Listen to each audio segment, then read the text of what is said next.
You're listening to the Show We Go Baseball podcast.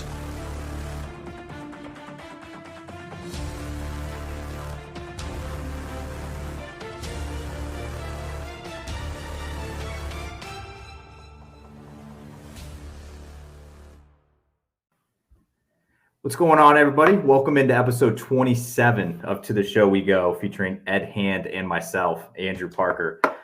Today's episode, we have our fourth member of the WooSox on this year. So if you're into that content, we've had Nick Sogard, Brendan Nail, and we've had Chase Shugart on in previous episodes. So definitely go check those out. But today's episode, we have the People's Catcher. I don't know, people actually don't call you that, but we have actually the WooSox catcher, Steven Scott, on today. Now, Steven, I know you're in Cali right now, but how has the offseason been treating you? It's been great. Been able to travel a little bit. I got to spend some time up in Tahoe before it started getting really cold up there. I was told it was called shoulder season. So spent a little bit of shoulder season in Tahoe, did some hiking, played some golf. And then came back down to Southern California and Los Angeles for the off season, and starting to pick up some workout stuff and work back into some baseball things slowly. So loving the weather out here. Because it's the summer. The summer is a really popular time to be out there on the lake, and then the winter is really popular to go skiing. In the fall, I guess, it is not quite as popular of a time. Interesting. I feel like I've heard that term out here, though. I feel like people call it, I've heard Boston people say shoulder season. And I grew up in the Midwest, so I've never really heard that term before because it's usually hot until probably like November out in Missouri. Yeah. So growing up in North Carolina, October is a pretty good time to be up in the mountains. So you're escaping the heat in the middle of the state, and it's nice and cool up there. Yeah. So what are you doing in California? Do you still live in North Carolina generally? Do you move out to the West Coast? My parents still live in North Carolina, so I'll visit them for Thanksgiving and Christmas. I moved out to Los Angeles with my girlfriend, and was out here for last off season and out here for this one as well. Gotcha. So I have to ask about this. It's the most important question I think I'm going to be asking anybody all off season. Can you tell me about the Meatball Gang, the origin story of the Meatball Gang? The origin story. It's probably not quite as built up as the myth or the legend. The origin story is simply that Joe Davis and I lived together in the 2020 season or 2021 season after COVID. And we actually lived together in Joe's travel trailer. And we were in an RV park not far from the Salem field. And then once we got called up, not far from Greenville as well. So, living together, we spent a lot of time together. You tend to get on each other's nerves a little bit. You tend to, mess around with each other. And both being stockier guys, we referred to each other as meatballs. And then, once we started hitting a little bit, we got the reputation as the Meatball Gang. And from there, the myth kind of took off a lot further than the origin story. Yeah, there are a couple of other parts of it that I just want to know whether or not these things are true or false. So sure. You guys would host cookouts once a week. Yes. Joe is a phenomenal cook. If you ever get the pleasure of being able to eat some of his food, you will enjoy it. I can guarantee you that. So Joe had a grill and would go to Sam's Club, go to the grocery store and sometimes it was steaks. He did a brisket one time, occasionally it was chicken, but whatever we could find that we could grill, we would host a few guys over on Mondays, the off days, and just hang out. Now, did you guys share a bunk, like a bunk bed in the trailer? No. So the way that the trailer was oriented was up at the front near where the tongue is. There was a queen bed. That's where Joe slept. And then at the back there was bunk beds, and so I slept on one of the bunk beds, but didn't have to have Joe above me or below me. Gotcha. That makes a little bit more sense because, like you were saying, these are some big, strong, burly men here. That would be tough to fit both of you in a bunk bed. That I feel like would have created some logistical issues. So it was tight enough quarters as it was. I got to talk to Chris Murphy, the pitcher, a little bit last year, and he didn't say it, but he implied that he was the third member of the Meatball Gang. Is this accurate? Yes and no. Obviously, Chris is not quite the build of the of the Meatball Gang. So, but yes, Murph was one of our close friends, and so he we'll give him an honorary status. Who was Chase Shugard one? Because he mentioned coming over there sometimes and hanging out with you guys. Shugard was a frequent member to come enjoy Joe's cooking, but he was not a member of the Meatball Gang. No. I will say it's already been mentioned on, I would probably three. I mean, I know that Sogard even mentioned it, and I know, and I think Brendan Nail even mentioned it going over there to eat. So I feel like you guys were feeding everybody out there back in the day. So I thought it was you too. Yeah, like, are you saying that you weren't cooking at all? The goal was to get as many people over there as we could. I would help Joe, and most of that help was standing around the grill, just handing him things that he needed. But sous chef, that's a good sous chef. Yeah. I would call it a sous chef more so than doing a whole lot myself. Well, I have one more question about all this. This isn't this a is true your or Super false Bowl, man. thing. So this is just how did this conversation even happen? Like, hey man, you want to live in my trailer with me? Like, how did this go down? That's a great question. So the original plan was actually, and this is probably where Chris Murphy was alluding to. The original plan was in the 2020 season.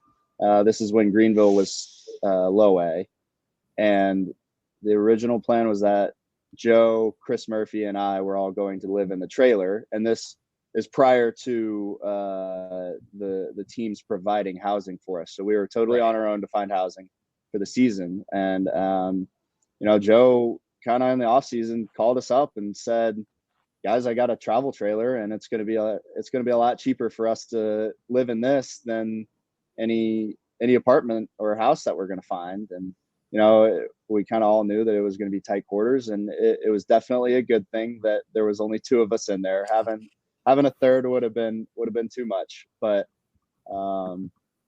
so it really just stemmed from the fact that housing wasn't provided, and we had to fend for ourselves and find that, and the travel trailer gave us a way to be flexible with that as well, in case somebody got called up, or in the best case, we both got called up pretty close to each other.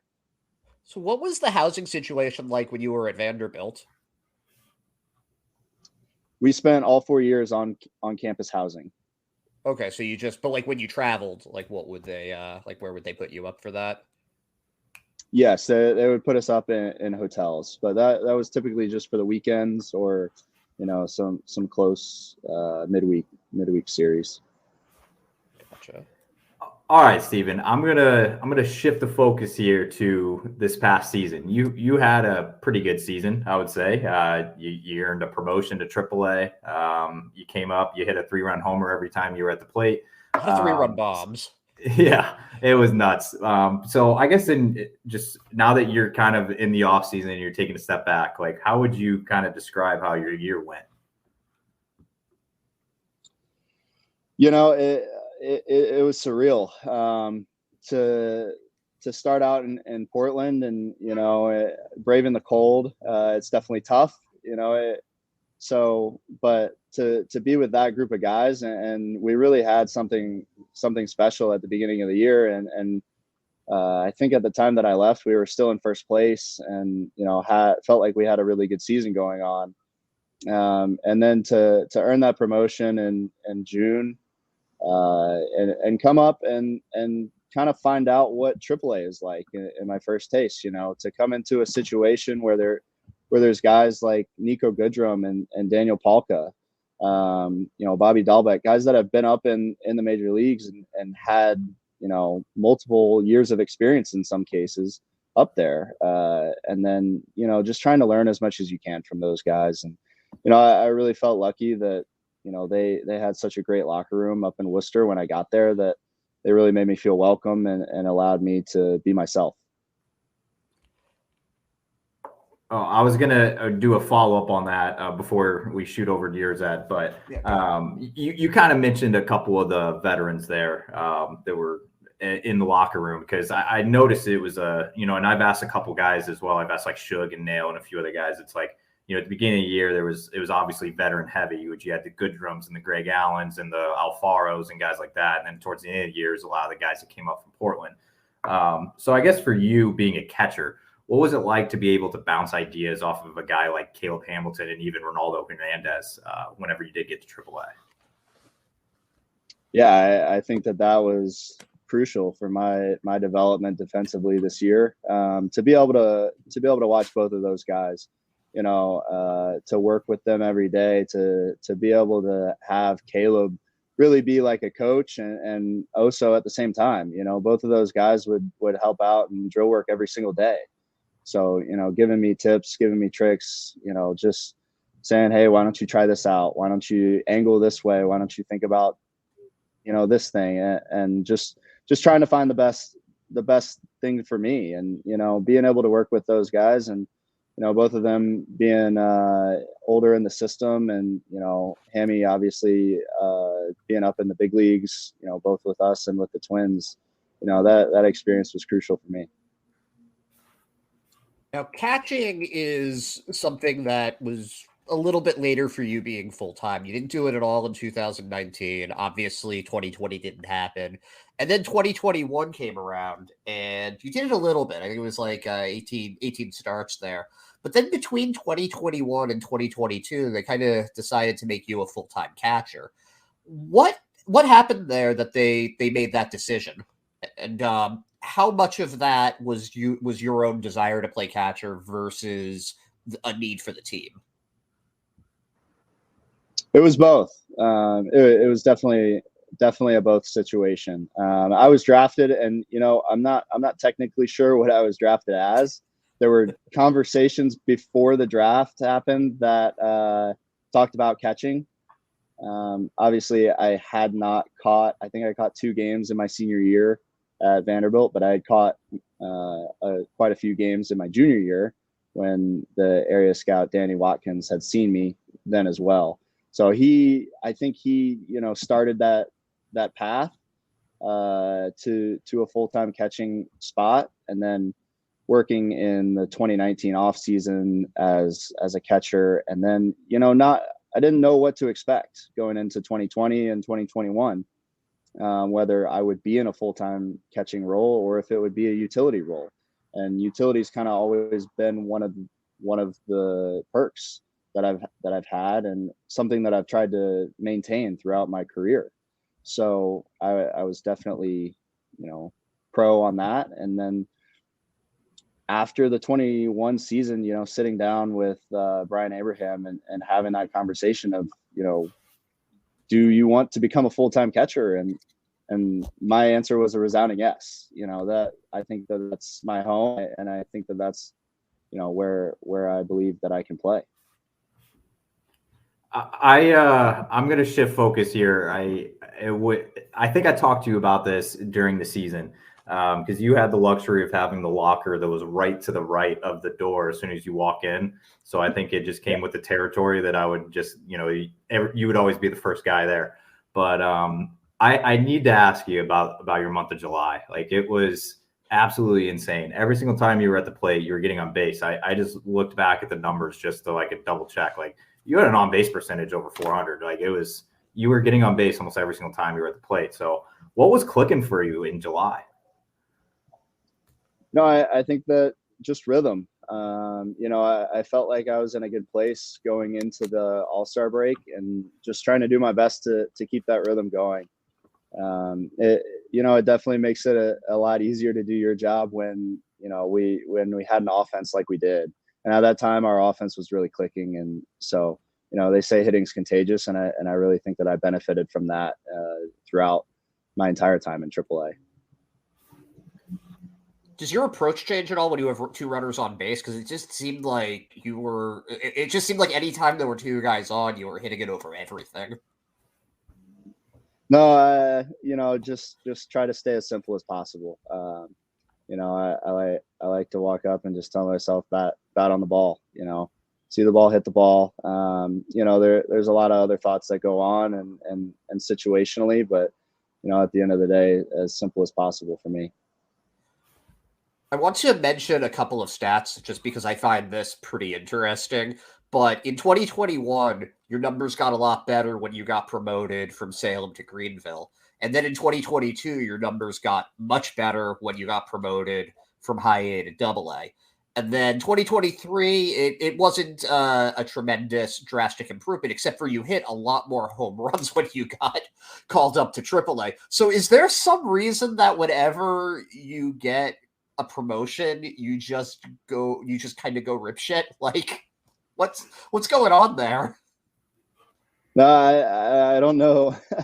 I've noticed the same thing over the past couple of years, but I'm not sure that there's correlation or causation right there. I think that part of it is just, getting a fresh start and trying to fit into a new team.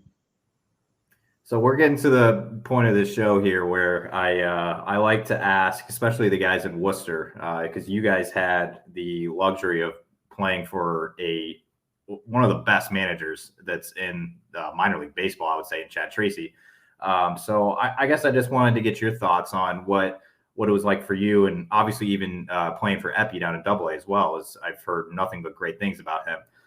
So I guess what was your thoughts of playing for a guy like Tracy and Montville and Getty and just being around, and even Paul Abbott, just being around those guys this past year?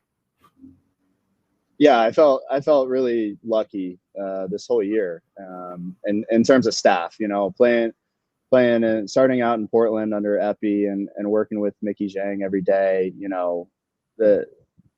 That staff felt incredible to me, and then stepping up to AAA and not really knowing anybody outside of Getty and Montville coming in.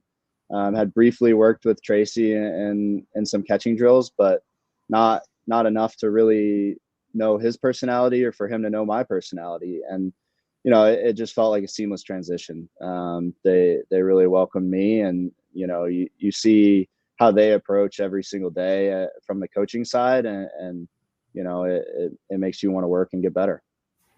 Now, did Trace give you any pointers on, I remember getting there early a few times and I would see him out there, and I think it may have been Palka. It could have been also Crook when he was, kind of messing around with first base a little bit. Did he give you any tips on playing first base or anything like that?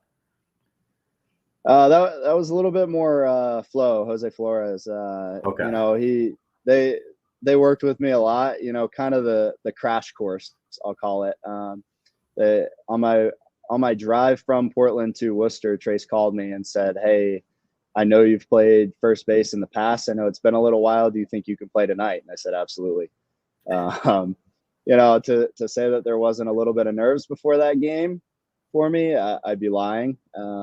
But they worked with me a lot to get me to the point where I felt comfortable over there. And there were a few growing pains in there with a couple errors, a throwing error and a couple fielding errors here or there. But they worked with me a lot. Ed, I feel like you're smirking right now. So Yeah, I mean, I'm just thinking about the AFL season just came to a close, I believe, or it's coming to a close today. It's reaching the end of it. You got to do that in 2022, and you got to participate in the home run derby there, if I'm not mistaken. How does one prepare for a home run derby? And I've seen the idea thrown around that instead of extra innings, a tie game in the ninth inning is determined by a home run derby. How do you feel about that idea?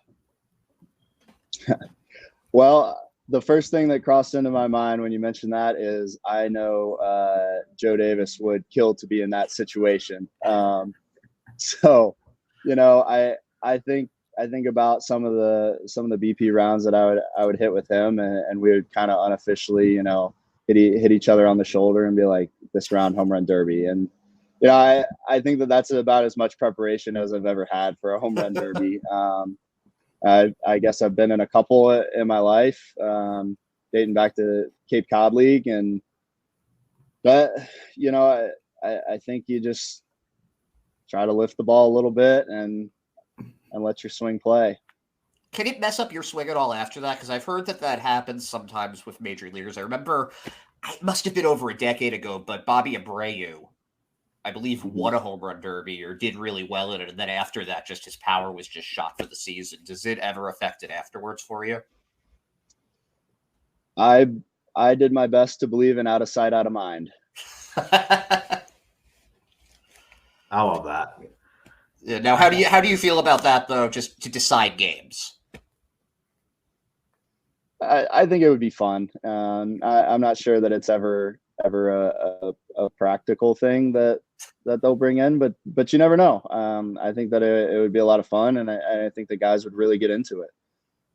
So it might even change the roster a little bit if you need somebody to come in and put on a show to win a game. Create that. There were, speaking of putting on a show, there was that Greenville team. I think that was 2022. There was some serious pop on that between you, Joe, Nico Cavadas was there, Nick Northcutt. Who hit the longest home run on that team?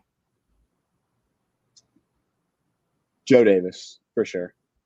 I don't know if you know much about the Greenville field, but with the hotel, Greenville has the Monster with the apartments behind it, and there's a bar up on top of that.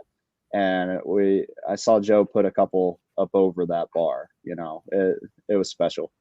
That's cool. That was just such a fun team to follow. Yeah, it was such a fun team, and to be able to move up with some of those guys and watch the success that some of those guys that have moved on have had, it really is a special team. So did you ever, this past year in Worcester, I felt like at times the ball was absolutely just flying out of there. Every time Dahlbeck would get in the box, I felt like there was one going off the scoreboard. Did it kind of, were you there for that home run that Dahlbeck hit off the scoreboard and left? I think that was later. Not off the scoreboard. I was there when he hit the one off the train. Okay. That's awesome. Well, actually, I was told that he did that multiple times. So I was there for one of the times that he hit the ball off the train. So, yeah. So did you ever get the mindset? Because I even on media day this past year, I know you weren't up there yet, but I remember they went to go do BP afterward, and Palka was hitting ones like, I don't even know where it landed. It had to have gone like at least 2 streets over the Worcester wall. It was insane the way he was hitting. I'm sure. Yeah.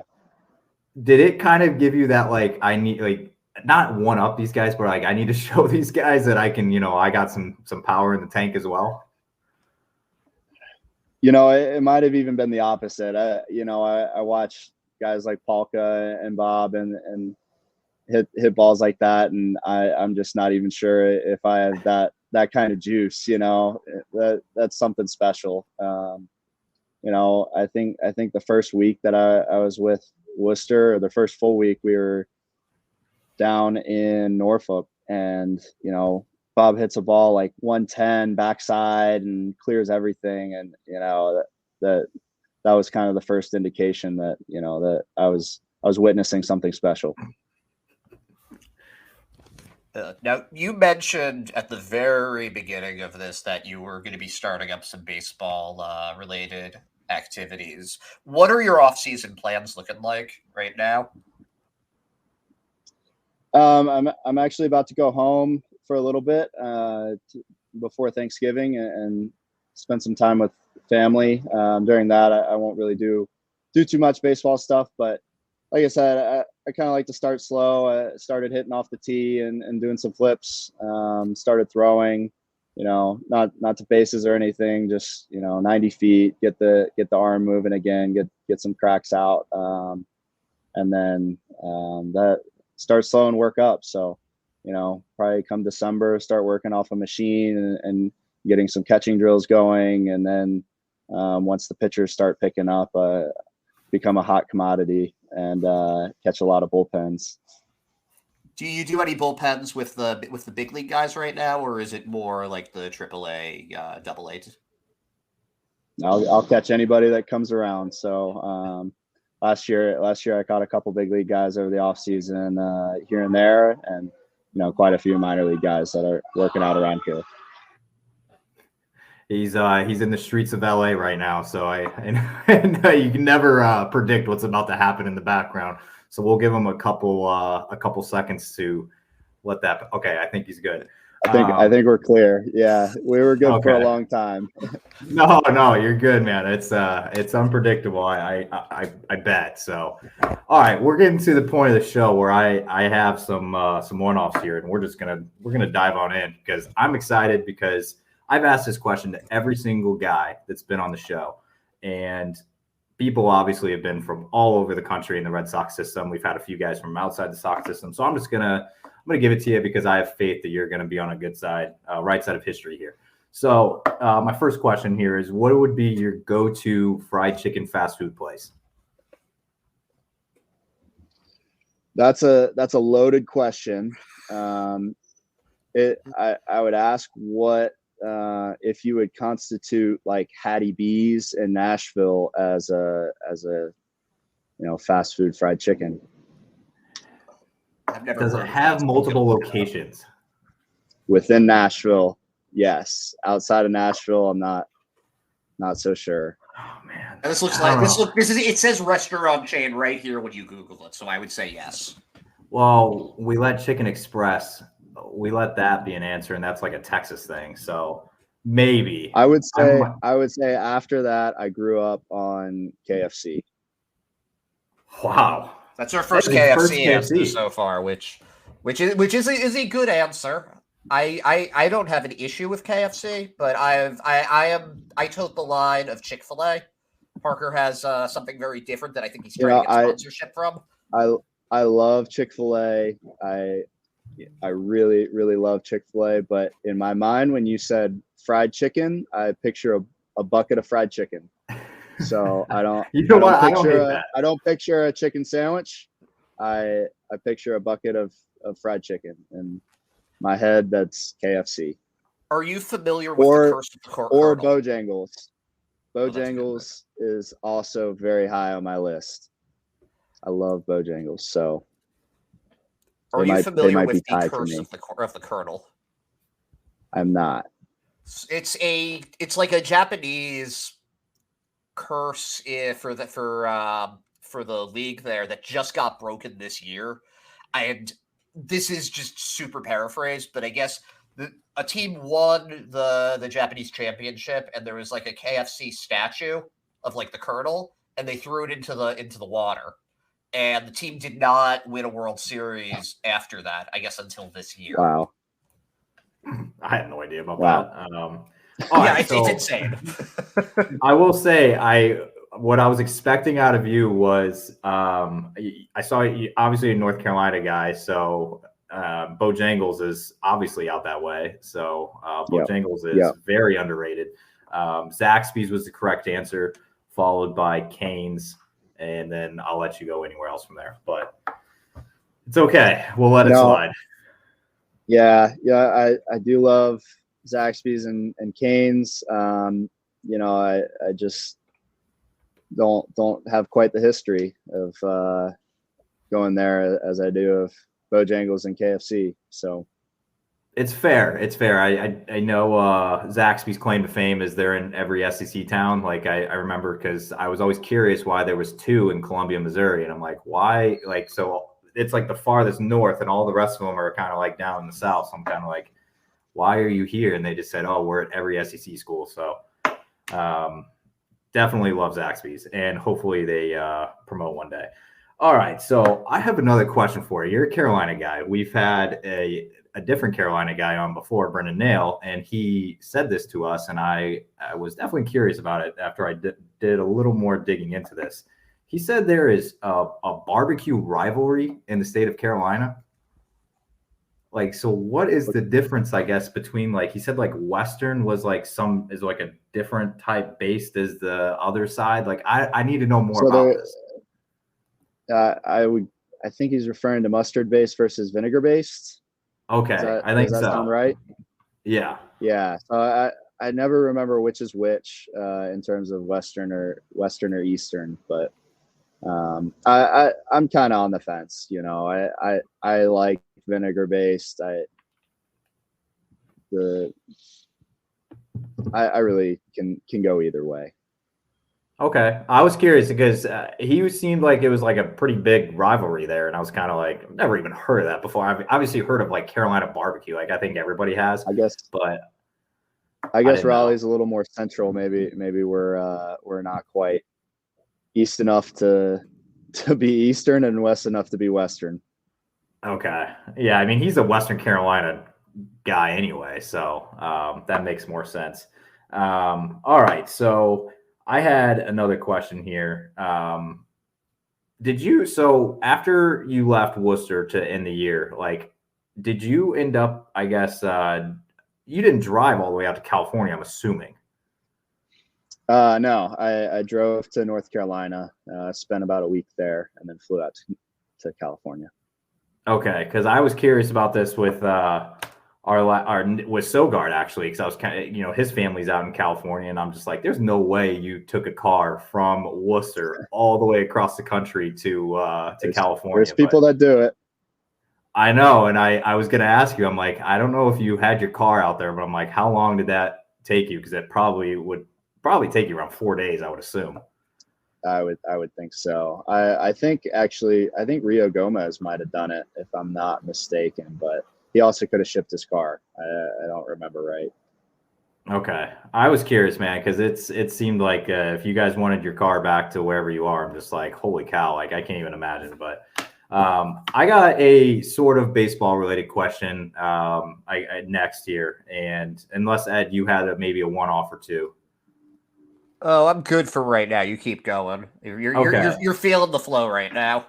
Yeah, I don't know. I was curious about something. I was kind of looking at the returning roster for the WooSox, just who was on the roster last year, and you're the only catcher that's coming back into 2024. I guess, like, where's your mindset at, like, with that? You possibly could have a starting spot. Like, I mean, you're obviously going to have some playing time, but I guess what's on the mindset as you go into 24, being like, okay, I might be the guy. Yeah, I think that there's a lot of question marks, and I think that also extends beyond the catching role as well. I think that there's a lot of people that are curious of what direction the organization is going to go with new leadership. So I'm excited. I think that we're all excited to see how it's going to play out. In terms of the catching role, the thing that I can control is my work over this off season, and doing my best to be prepared to start and be prepared to be in a situation where I'm catching throughout the week. I think that's my goal, and that I want that, and my job is to be as best prepared as possible. What do you like to do outside of baseball? I know that Nick Sogard told us that you're something of a crossword puzzle guy. Are you generally into that kind of thing? Yeah, I do love crossword puzzles. We got big into them this year in the locker room. So there's a group of us doing them just about every single day in the locker room. I've continued that, maybe not quite as religiously, but still love to get on Washington Post and try to knock those out. Really anything outdoors, I enjoy. Being in Southern California, I love hiking, going to the beach. When I go back home, I I try to get out and do a little deer or duck hunting when I can. And then lots of golfing, golfing here, golfing up in Tahoe, and then golfing at home. And I speaking of the locker room, why did you never get in on the ping pong action? I think it would have taken me a little too long to get to the level that those guys were playing at. It's been quite a while since I played any ping pong, and I sat around and watched them for about a week or so, and made my decision that I wasn't going to step in. Can I ask who, in your mind, is the biggest psychopath on the table in the locker room? On the ping pong table? Yes. Probably Ryan Fitzgerald. Wow. I was expecting AJ Politi. Well, yeah, Politi gets pretty competitive. He got pretty competitive. But I watched Fitzy do some damage on the ping pong table. So, who's the most competitive guy on the baseball field that you play with? Great question. It's a really tough question, to be honest. Seems like there are a lot of competitive guys there.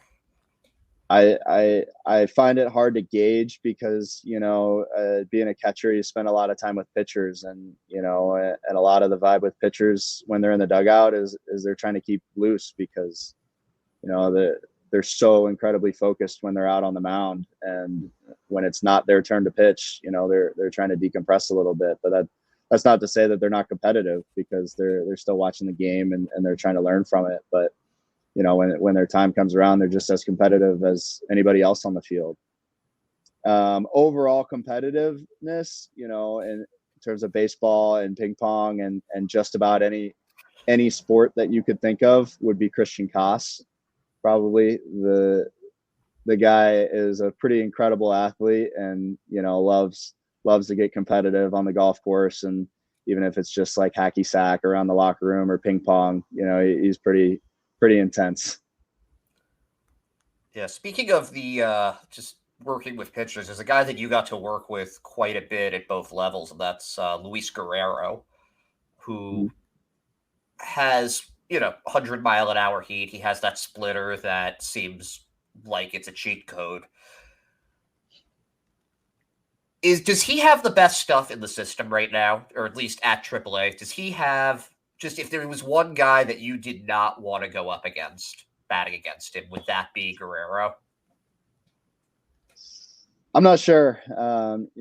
Luis's stuff is special. And you see the way that he works every day, and the work that he puts in, and his stuff is truly special. In terms of an at bat against, I don't know that there's so many good pitchers in our organization that would probably be a nightmare for me to face. Especially them knowing me and what I'm doing up there. They might have a little more to say. Well, what type of pitcher do you like hitting against? And don't name names, but if there's just a type of pitcher that you can do damage against. I feel like it changes throughout the year, so I'm not sure that there's exactly one specific guy in my mind or one specific type in my mind, but. And so I wanted to ask you something, and I remember standing in the locker room one day, and Caleb Hamilton was walking by, and I think it may have been the day after. I think there may have been some call-ups, and Ryan Fernandez got called up, and I think Caleb caught a bullpen of him for the first time, and he came back, and he was kind of like doing this with his hand or something, and I'm like, what's wrong? And he's just like, that guy throws hard. Like he throws hard. He's like, that's not what I'm used to, like, around here. So was there any moments for you like that where you're just like, holy cow, this guy's bringing it today? Yeah. I mean, especially with guys like Luis or, Ryan, Ryan especially, he throws everything hard. I mean, I don't know exactly what he topped out with on his slider this year, but I would guess it was probably 92, 93 with his slider. And it probably gets tagged as a cutter, but at least on the pitch com, we're pressing slider. So, but yeah, and especially with, starting in AA, and I really felt like I had a pretty good understanding and had caught most of those guys on that staff before. And then to come up to AAA and really, just do my best to get the express lane version of what every pitcher's got and, what they like to throw. And, that's where Caleb and Oso really came clutch for me, given occasionally it was in between innings, just, hey man, what's this guy throwing? What's he like? And they're telling me as I'm running out, and, you're doing your best to make the pitcher as comfortable as they can be out on the mound and trying to feel like you have chemistry with them when, this occasionally it was the first time I saw him touch a baseball. Yeah, I saw that Ronaldo Hernandez Oso got he declared free agency, so there's a chance he's not going to be with the club next year. What did he mean to you, just going through the organization with him, and what does he bring to a clubhouse for any teams that might be considering picking him up? Yeah, I mean, I had quite a bit of FaceTime experience with Oso in terms of that, going back to Instructs in 2020.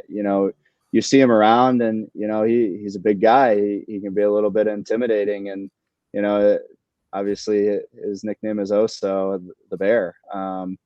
But getting to know him, he's incredible. He was a great teammate to have, and really welcomed me in as another catcher, and just such a great teammate and fun and exciting to be around, and special player. Some of the home runs that he hits are just impressive, and professional at bat always. It seemed like he got better at taking pitches this year. Just when you look at the walk rate, it went up quite a bit. He's got such a strong arm too. You really gotta think that there's a major league opportunity waiting for him somewhere. Yeah, and that's probably my number one hope for him, is that if it's not with the Red Sox, that it's somewhere else. And I think everyone in that locker room wants to see that guy succeed. Yeah, Oso was one of the nicest guys in the clubhouse. Always had a smile on his face. Always, I don't know, he just always seemed like he was in a good mood. So it was always fun to be around. But you've given us 42 minutes of your time, so definitely appreciate that. I have one last question, and I am not asking you anything about Vandy football this year. I'm going to refrain.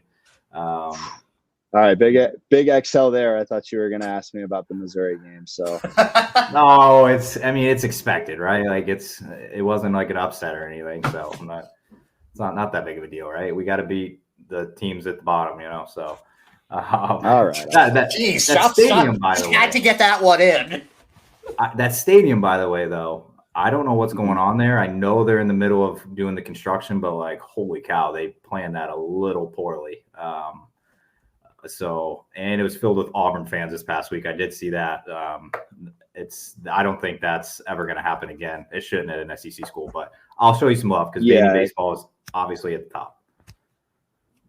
Yeah, hopefully once the renovations are done, we're gonna start swaying the fans a little bit, and we'll get some sellout crowds, and we'll work our way up. Rome wasn't built in a day, so hopefully Vanderbilt football can start stepping in the right direction.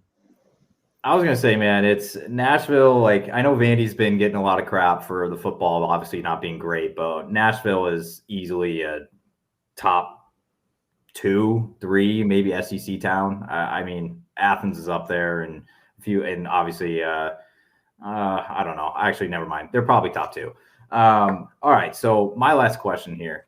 I kind of been asking this to a few guys, but I wanted to see: are you a goals guy at all? A goal in what way? So, like, so obviously you're going into this off season and before you get to the spring training, and do you have any goals in mind that you want to hit before you get to the show up at spring training in February?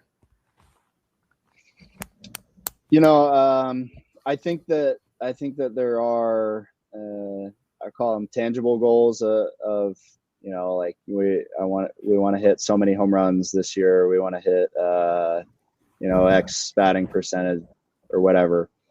But in terms of spring training, I just want to feel as prepared as possible. I want to feel like I did everything in my power to get better this offseason and prepare myself to be in a position where I can roll straight into spring training and perform. Well, Ed, if you don't have anything else, we're I got one last thing that I meant to ask earlier. And Yep. I'm never sure with like this North Carolina, South Carolina, that area. Favorite team growing up, favorite player, and was there a player that you try to base your game off of now? So it's kind of a three-parter there, but they're quick answers. Yeah, I will answer that not quickly in the sense that the way that I always love to answer that question is my favorite team is the Carolina Panthers. My favorite player was Luke Kuechly, and that was always who I tried to base my game off of. So you're a football player who just happens to be good at baseball. Ed, I would tell you to be a little more specific the next time if you're looking for a baseball answer to ask what baseball team. But yes, growing up, I loved watching football. That's something that I shared with my dad. I played football my whole life until college.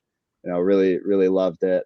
Obviously, baseball was what called me, and so I love to answer that question with the Carolina Panthers, Luke Kuechly, and Luke Kuechly is who I try to base my game off of. Well, I will follow that up very quickly. Then, were you a linebacker then? Like, what did you play when you were a football player? Gotcha. I was a linebacker. I played a little bit of fullback, and I did a little bit of kicking in my time as well. My dad was also kicked, and so he taught me. Did you enjoy playing fullback, just being able to just create a hole or just an impact block or anything? Loved it. My high school ran the spread offense, so it wasn't too often that I got to go in there for that. So, any chance that I had, I was more than happy to go. Let me tell you what, my high school ran a triple option. You would have thrived there, all right? Like, you would have loved that. So, all right, man. Well, we appreciate the time. You've given us so much of your time this evening. So I definitely want to say thank you for joining us, and we'll be seeing you, I guess, in towards spring training and hopefully in Worcester, obviously, to start the year. So thank you so much for coming on. Best of luck. Yeah, absolutely. Thank you so much, Andrew, and thank you so much, Ed. I appreciate it, and happy holidays to y'all as well.